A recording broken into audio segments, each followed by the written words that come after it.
Em nenhum momento você vai ser o centro do coração de Jesus. Então, se a mensagem vem ali trazendo assim, chamando você de meu lindo, minha linda, meu maravilhoso, minha maravilhosa, toma muito cuidado. Essa mensagem não é bíblica. Se tem uma coisa com esse vídeo de hoje que eu posso prometer para você, é que esse vídeo não é para agradar pessoas. Porque eu tô aqui para falar da Bíblia, tô aqui para falar da palavra de Deus, para te trazer alertas aí sobre as coisas que estão acontecendo, né, no mundo. Eu vejo no Instagram, né, que vai aparecendo ali para mim, coisas que eu não tô nem acreditando. Esses dias aí talvez você já tenha visto, mas tem uma igreja, né, que fez ali uma propaganda, um vídeo para divulgar a igreja, para divulgar um evento ali que a igreja estava promovendo, que parecia a propaganda de uma nova balada. E aquilo, assim, me trouxe uma grande reflexão, e é por isso que eu decidi fazer esse vídeo aqui de hoje, para a gente falar, então, sobre as igrejas que nós temos visto hoje. Deixando bem claro aqui que nós temos a igreja institucional, que são os nomes das denominações, enfim, e temos a igreja de Cristo, a verdadeira igreja, que é a noiva de Jesus, que é o corpo de Cristo. E essas duas nem sempre coincidem, ou melhor, na maioria das vezes elas não estão coincidindo. Eu quero então trazer nesse vídeo de hoje para você 4 elementos, tá, que eu separei para que você possa identificar qual é a igreja que não é a igreja de Cristo. Hoje, se você não está inserido numa igreja, ou se de repente você precisa trocar de igreja por algum motivo, trocou de cidade, enfim, alguma outra razão, você talvez tenha encontrado dificuldade em encontrar uma igreja para que você possa frequentar. Ou porque a palavra não é 100% bíblica, ou porque o louvor é focado só nas pessoas, não é focado em adorar a Deus, ou porque a doutrina mesmo, né, que está sendo passada ali, tem ali, né, elementos de heresia, tem ali elementos de apostasia. Se você não sabe o que é apostasia, significa basicamente essa desconexão, esse desligamento, esse distanciamento da doutrina verdadeira, da doutrina de Cristo, como a palavra de Deus nos ensina. A primeira questão, então, que eu quero trazer aí para a tua reflexão é a semelhança da igreja com as coisas do mundo. Existem coisas que estão sendo colocadas dentro das igrejas que servem, na verdade, como iscas para as pessoas de fora, ou até para pessoas que já são convertidas, que já se denominam cristãs, mas essas igrejas estão usando dessas ferramentas, desses elementos aí para atrair pessoas. E aqui que mora o problema. Porque em nenhum momento na palavra de Deus, né, nos ensinamentos ali de Jesus, principalmente para os discípulos, né, que depois foram enviados ali como apóstolos, você não vai ver em nenhum momento Jesus falando para que eles usassem de artifícios do mundo para atrair as pessoas primeiro, para que então aquilo servisse de repente como uma isca e depois você pega e dá o bote ali com a palavra e tal, com o evangelho, digamos assim. Jesus ensinou o quê?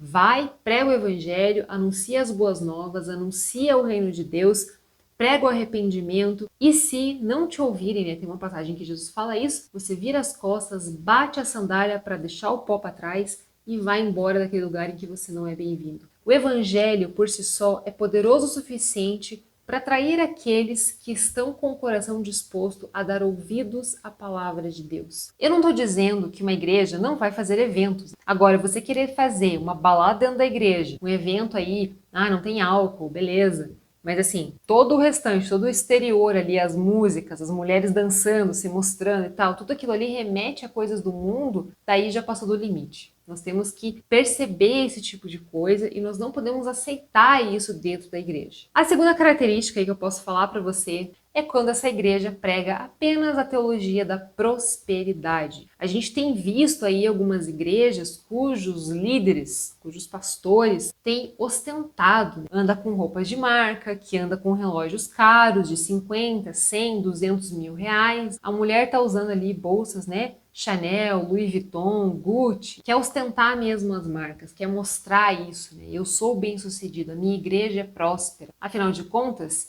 se a minha igreja é próspera, esse é o argumento aí desses líderes. Se as pessoas que frequentam a minha igreja, ele tem empresários, tem pessoas bem-sucedidas, por que o pastor também não pode, né, viver com um certo luxo? E você percebe muito bem que essas pessoas, elas estão com o coração no dinheiro. Eu não estou dizendo que as pessoas que estão lá dentro, todas elas sejam mal intencionadas. Tem pessoas que estão com o coração sincero, que têm fé em Deus, que estão ali querendo buscar a Deus. Mas nós precisamos abrir os nossos olhos para que a gente possa perceber que de repente não convém nós fazermos parte de um grupo como esse. E mais um detalhe aí da igreja que prega a teologia da prosperidade é um ensinamento equivocado que diz que você tem que falar, né, coisas de afirmação, coisas positivas. Então você faz declarações. Gente, muito cuidado com isso, tá? Eu falo aqui de coração, como irmã em Cristo, que quer que você possa ter os seus olhos abertos, que você possa enxergar a verdade, para que você possa pegar a tua fé, que é sincera em Deus, trazer isso junto com irmãos que compartilham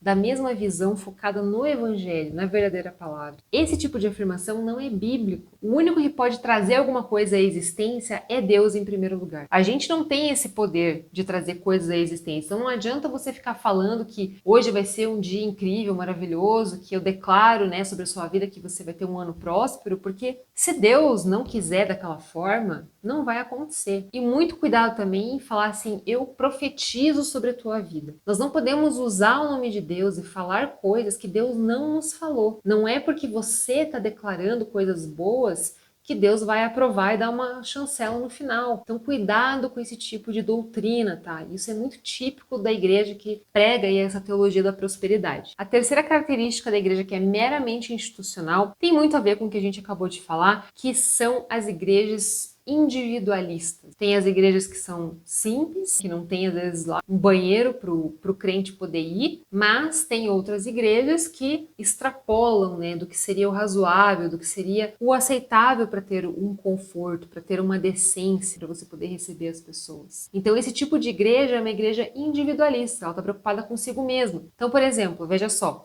tem igrejas aí que fazem os eventos de final de ano. Então você tem ali vários ingressos que você pode comprar para participar desses eventos de final de ano e, inclusive, eles fazem de um jeito que vão atrair, né, que vai atrair pessoas de outras igrejas. Então, assim, eu vejo que é uma competição que existe entre as igrejas. Quem vai fazer o melhor evento de final de ano? Qual é o evento do final do ano que vai trazer os artistas mais legais para cantarem lá? Não é para louvar, tá? É para cantar. Os artistas, né, gospel, tem vários aí que normalmente frequentam essas igrejas, tem exatamente esse perfil. Eles gostam de serem, né, bajulados, eles gostam de ter áreas VIP, eles gostam de ostentar roupas de marca, mas basicamente o que eu quero dizer é que essas igrejas, então, elas trazem ali o melhor do mercado gospel para poder atrair o maior número de pessoas. Isso é uma igreja individualista. Ela não está preocupada com o corpo de Cristo, ela não está preocupada com a qualidade da mensagem, mas simplesmente para comprar um ingresso e participar de um grande evento,